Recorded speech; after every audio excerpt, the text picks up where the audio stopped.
You know those videos that start with today I'm gonna take you to discover. Yeah, I'm fucking sick of them.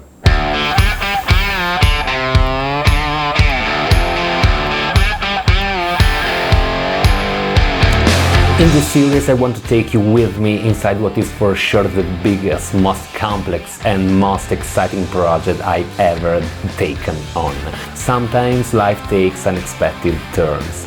A few months ago, after publishing my Taste of Socotra, I was deciding what my next taste of would be. And after Socotra, I wanted something closer, something more accessible, and I had the Valdorce in my mind for years, so the choice came quite naturally.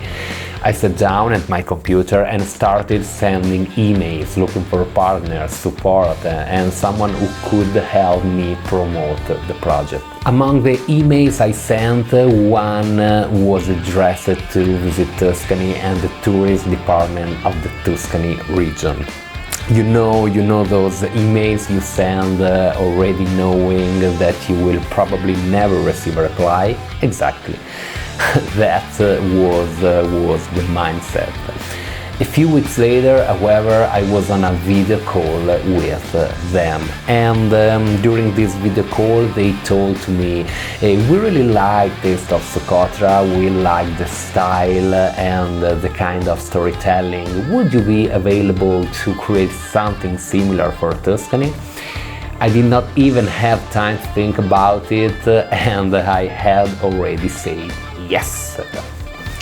A few days later, I received an email containing all the details of the request and 13 videos about 13 themes. I mean, not 13 locations, but 13 themes. And here they are. Here you can read all the titles. After saying yes without thinking about it too much, this was the moment when panic set in, because creating a video about one specific location is one thing. Okay, you have a place, you studied it, you look for the story, you plan the shots, and you go there and tell its story. Here, instead, the task is to take a subject, folklore, for example, understand what it truly means in Tuscany, and find the situations, the people, the places, and the stories capable of representing it.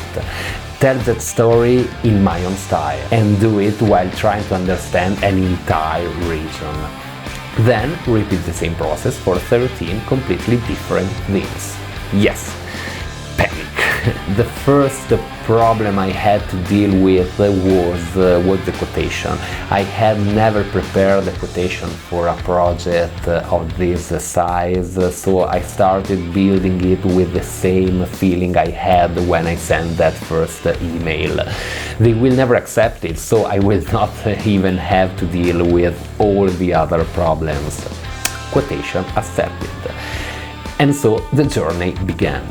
By the end of the year, I will have to deliver 13 videos. Each one will have to be produced in 3 different versions with different formats and duration. A long horizontal video for YouTube, a short horizontal video for the homepage of their website, and a short vertical video for social media, plus a photography package. Have I already mentioned the panic?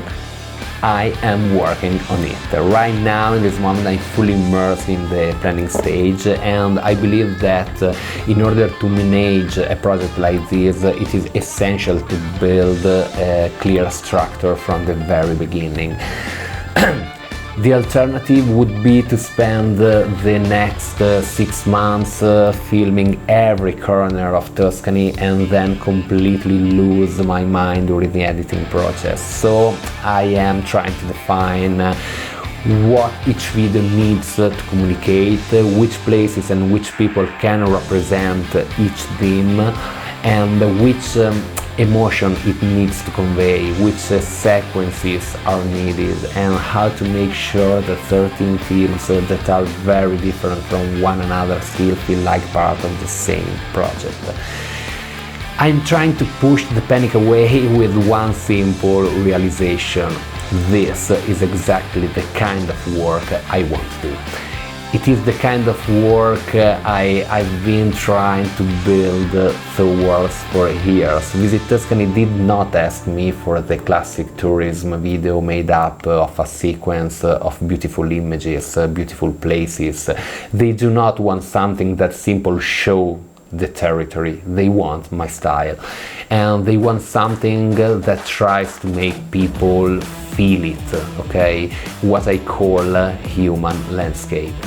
A landscape is not only what we see, it is the result of the people who live within it, of the activities that take place there, of the stories that have accumulated over time. It is the hands of someone making cheese, the sound of the bells of a monastery, laundry hanging across the street, an artisan continuing to repeat a gesture learned many years before, the silence of a mountain, a village festival, a factory.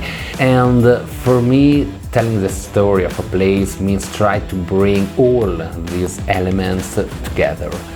All these elements: landscape, people, traditions, sounds, work, everyday life. I do not want to simply show Tuscany. I want to try to make people feel what it is like to be inside it. Making Tuscany, therefore, will not simply be the behind-the-scenes story of the 13 videos. I would like to take you with me throughout the entire process. Right now, I'm in the middle of the organizational stage, and the next episode will focus on exactly that. How do you shape a project of this size? How do you go from 13 titles written inside an email to 13 films that can actually be made?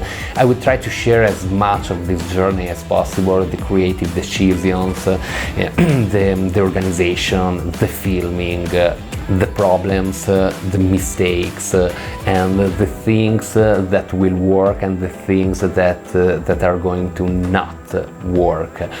I will try to give you some useful insights, but I also want to talk about the highs and lows that will come with the project.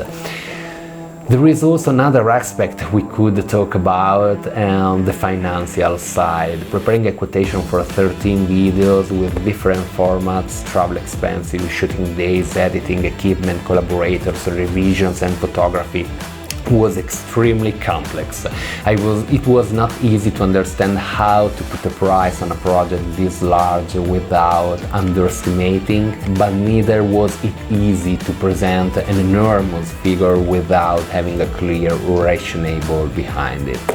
Let me know in the comments whether you are interested in this aspect. I could dedicate an entire video to showing you with the actual figures how I calculated the cost of a project like this, how much I allocated for filming, how much for editing, how I calculated travel expenses and collaborators, what I had forgotten in the first quotation, and most importantly, at the end of the project we could find out together whether I actually made any money or whether I ended up making a complete loss. I think it could be especially useful for people working in the video industry who perhaps for the first time find themselves facing a project that is much bigger than the ones that they are used to. Alright, that's all. Now I'm going back to Milano and see you in the next episode.